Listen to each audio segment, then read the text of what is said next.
ይሆናል ብላችሁ ብዙ ጊዜያችሁን አባክናችሁበት ብዙ ዋጋ ከፍላችሁበት ተስፋ አድርጋችሁበት አንድ ነገር ሳይሆን ሲቀር በተለይ ደግሞ ረጅም ጊዜ የቆየ ሲሆን እውነቴን ነው የምላችሁ ስብራቱ ለማገገም በጣም ብዙ ጊዜ ይፈጅባችኋል። በጣም ከባድ ነው።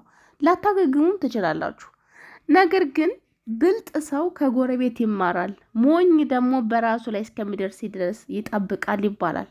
ይሄንን ታሪክ ሰምታችሁ ሁላችሁም ትምህርት እንድትወስዱ ዛሬ ወደ እናንተ ይዤላችሁ የመጣሁት ማለት ነው። ለባካችሁ ለሁሉም ማድረሳችሁን ሼር ማድረጋችሁ ላይክ ማድረጋችሁን እንዳትረሱላለሁ። የሆነውንና የተፈጠረውን ነገር ሙሉ ልንገራችሁ ማለት ነው። በጣም ነው የሚያሳዝነው። የምሬ ነው የምላችሁ። እዚህ አረብ ሀገር ላይ ለፍታችሁ ጥራችሁ ስንት ዋጋ ከፍላችሁ፣ ሙቀት ሲመጣ ሙቀቱ በጣም ከባድ ነው፣ ብርዱ ሲመጣ ቅዝቃዜው በጣም ከባድ ነው። ስንት ነገር ነው መስዋዕት የሚከፈለው ማለት ነው። እንቅልፋችሁ መስዋዕት አድርጋችሁ ለትንሽ ለትልቁ ከፍ ዝቅ ብላችሁ ተስፋ አድርጋችሁ ነገ ሰው ሆናለሁ ሀገሬ ገብቻ አርፋለሁ ብላችሁ አቅዳችሁ እንግዲህ ሀገር ስትገቡ በስተመጨረሻ እንደዚህ አይነት ነገር ሲገጥማችሁ በጣም እጅግ በጣም ነው የሚያሳዝነው። ምንድነው የተፈጠረው? ብዙ ተቻችን እንግዲህ ወደ አረብ ሀገር ሲመጡ ብዙ ጊዜ ቀለበት በማሰር እንደዚሁም ኒካ በማሰር እንደውም እነሱ ይሻላሉ። አብዛኞቹ እዚህ አረብ ሀገር ከመጡ በኋላ በኦንላይን ፍቅር ይጀመራል። በቲክቶክ፣ በፌስቡክ፣ በሜሴንጀር፣ በኢንስታግራም በተለያዩ የሶሻል ሚዲያ ፍቅር ይጀምራል ማለት ነው። ከዛም በኋላ ያስችላቸውም እዚህ ኦንላይን ኒካ ይታሰራል። ለቤተሰብ እዚያ ሽምግልና ይላካል። ሙሽሪት በሌለችበት ምን አይነት ሽምግልና እንደው በአሁን ሰዓት ደግሞ በኦንላይን ሽምግልና በጣም እየተስፋፋ መጥቷል። በጣም ኒካው በኦንላይን ነው። ሁሉም ነገር ያው ስማርት ቴሌፎን ስላለ ሁሉም ነገር አሁን ላይ በኦንላይን ላይ ሆኗል። ሁሉም ሰው ለራሱ ጊዜ አቷል። በጣም ባድሏል። ኒካን የሚያክል ነገር፣ ቀለበት የሚያክል ነገር ሁሉም በኦንላይን እንግዲህ በሆነበት በዚህ ዘመን ምንድን ነው የተፈጠረው? በጣም በሚያሳዝን ሁኔታ በጣም ብዙ እህቶቻችን ተበላን ተሸወድን ሲሉ ስንሰማ አንሰማም። ብዙዎቻችን ማለት ነው ሽምግልና እንልካለን። ከዛም በኋላ ሽምግልና ተተላከ ከቤተሰብ ለቤተሰብ ከተዋወቀ ተቀላቀለ ብለን ነው እንደ ትልቅ ነገር ነው እኛ የምናየው። ይሄ ከሆነ በኋላ ለባልዮ እንግዲህ ብር ይላካል። ቤት ስራ፣ ባጃጅም ቢሆን ግዛ፣ ወይንም ሱቅ ቢሆን ነገር ክፈት፣ ስራ ጀምር፣ የተለያዩ ነገሮችን ቤት ግዛ፣ ወይ ኮንዶሚኒየም ተመዝገብ፣ የተለያዩ ብዙ ነገሮችን በማለት ብር እንልካለን። ብራችን ለዘመናት ይበላል፣ ይጋጣል። ከዛም ለራሳችን የማይረባ ስልክ ይዘን የማይጠቅም ነገር ይዘን ለወንዶች ደግሞ የምንገዛው አይፎን ፕሮማስ ነው። የ300 ሺህ ብር የ200 ሺህ ብር ዘመን አመጣሹን ቴሌፎን እየገዛ እንልካለን ማለት ነው። በቃ የኔ ማር የኔ ፍቅር ነገ እንደዚህ አድርገን እንደዚህ እንጋባለን እንደዚህ እንሰረጋለን የሌለውን ነገር አምጥቶ የደረደረ ድራማ ላይ እንኳን የሌለውን ነገር ማለት ነው። ህንድ ፊልም ላይ እንኳን ማናየውን ነገር ነው የሚያወሩት ነገር። በጣም ነው የሚያስደምመው። ባንሸወድ ነው የሚገርመኝ። እንሸወድ አለን ብዙዎቻችን። እና ይሄ በሆነበት ቤት ከተሰራ ከተገነባ በኋላ በእውነቴን ነው የምላችሁ ልጅቱ እንዴት እንደምታለቅስ የሆነውን ነገር ስነግራችሁ ወደ ታሪኩ ይሄን ዘርዘር ያደረኩላችሁ ቀደም ምንድን ነው በብዙዎቻችን ላይ የሚደርስ ነገር ነው። በጣም በብዙ በየጊዜው የምንሰማው በየጊዜው የምናለቅስበት ኧረ ተው ተው ተው የሚል ሰው ቢበዛ ራሱ ሁላችንም የራሳችን ፍቅረኛ የራሳችን ወዳጅ ትክክለኛ ነው፣ በጣም የታመነ ነው፣ እማይዋሽ ነው ብለን ነው የምናስበው። ሰው ሁሉ አንድ አይነት አይደለም ብለን ነው የምናስበው። ሰው ትምህርት የሚባል ነገር ትምህርት የሚወስድ ሰው የለም፣ የሚጠረጥር ሰው የለም። ሁላችንም የራሳችን ሰው ለራሳችን ታማኝ ነው። ገብቷቸዋል። ከሰው አንማርም።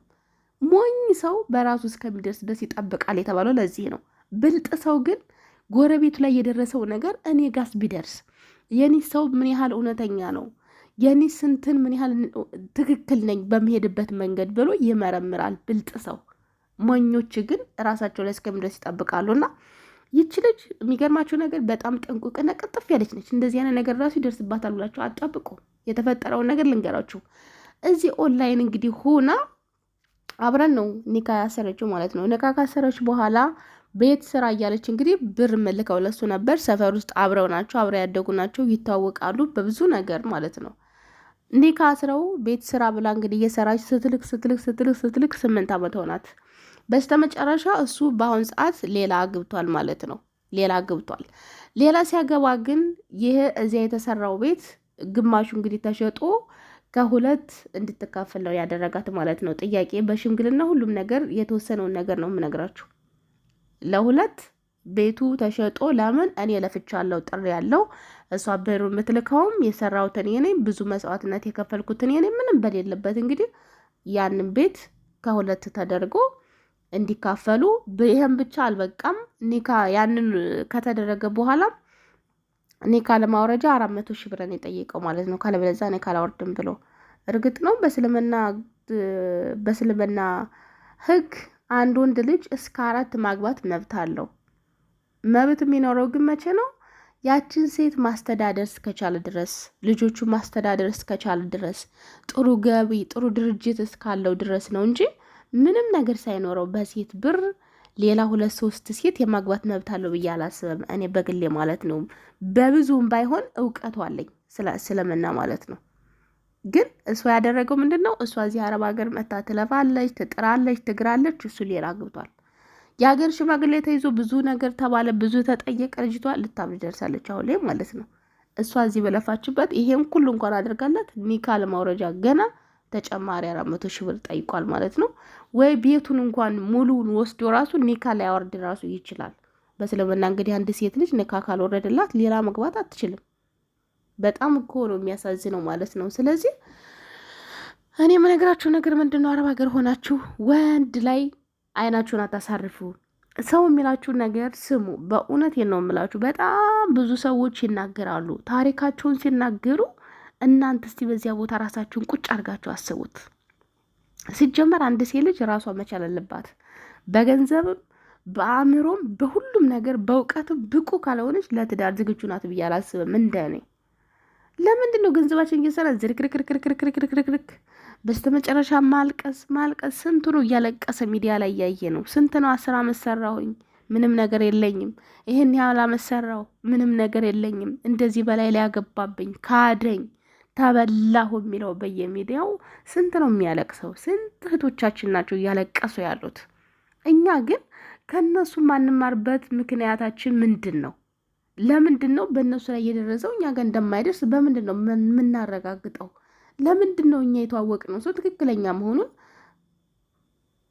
ትክክለኛ ነው ብለን ገንዘባችንን የምንበላው ለምን እንደሆነ እኔ አልገባኝም።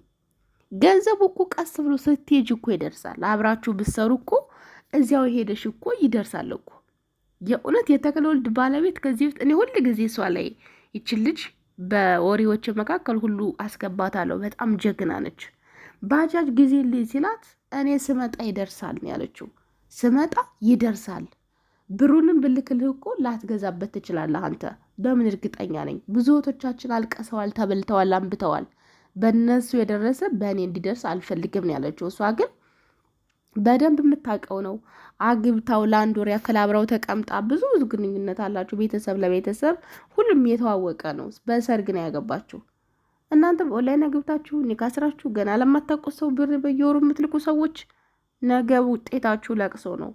እውነቴን ነው የምላችሁ። መጨረሻችሁ ከማልቀስ ይልቅ አሁኑን ወደ ልቦናችሁ ተመለሱ። ወደ ልቦናችሁ ተመለሱ። ሴት ልጅ በሁሉም ነገር ብቁ መሆን አለባት። መጀመሪያ ራሳችሁን አብቁ። እንዴ ገንዘቡን በኋላ ወዴት ታደርጊዋለሽ? ሲሽኳት ከንፊም ዞሮ ዞሮ የጋራ ነው። ግን በራስሽ ይሁን። የደስታ ቁልፍሽ በእጅሽ ይግባ የሚባለው ነገር ለዚህ ነው ብዬ ነው የማስበው። ወንድ ላይ የደስታሽን ሁሉንም ነገር ሰው ላይ መጣል በጣም ከባድ ነው። መጨረሻው ከስብራትም ስብራት ነው። አሁን ይችል በምንድን ነው የምትጠገነው? ለረጅም ዓመት ለ8 ለ7 ዓመት እንግዲህ ባል አለኝ፣ ትዳር አለኝ፣ ቤት እየሰራሁ ነው፣ ነገ ጠዋት አርፋለሁ ብላ በስተመጨረሻ እንግዲህ ይሄ ሲሆን መጨረሻ በጣም ነው የሚያሳዝነው። የሷ ታሪክ ብቻ አይደለም ብዙ ታሪኮችን ሰምተናል ተመሳሳይ። አጠር አድርጌ ስነግራችሁ እንግዲህ ጓደኞች የምልላችሁ ነው ዛሬ ያለው ነገ ለመኖሩ ምንም እርግጠኛ አይደላችሁ ማለት ነው። የእውነቴን ነው የምላችሁ። በምንም ነገር እርግጠኛ አይደለንም። በራሳችን ጸባይ እንኳን ከቀን ወደ ቀን ጸባያችን ምን ያህል እንደሚቀያየር እያየነው ነው። ሁላችሁም ታዩታላችሁ ብዬ አስባለሁ። እና ለምንድን ነው አረቃችሁ የምታስቡት? ለምንድን ነው ለማይሆን ነገር ድካማችሁን ጉልበታችሁን በዝብዛችሁ ዋጋ የምትከፍሉት? እኔ አላውቅም። ትላንት ለእናንተ ዋጋ ስለከፈሉ ስላሳደጓችሁ፣ ስላስተማሯችሁ፣ እያንዳንዱን ነገር ስላደረጉላችሁ ምንም ብታረጉ ምንም ማለት አይደለም። ግን አሁን በኦንላይን ተዋውቃችሁ የሆነ ካፌ ውስጥ ገብቶ እኮ ነው የሚጀነጅንሽ ማለት ነው። ኢንተርኔት እንኳን ዳታ እንኳን አይሞላም ላንቺ ብሎ እንደዚህ ጨዋታ መጫወቻ ለሚያደርግሽ ሰው እርግጠኛ ባልሆንሽበት ነገር ግን ይህን ያክል መበዝበዝ በጣም ነው የሚያሳዝነው። ከምንም በላይ ደግሞ ሲደርስባችሁ ያማልና እባካችሁን ጥንቃቄ አድርጉ።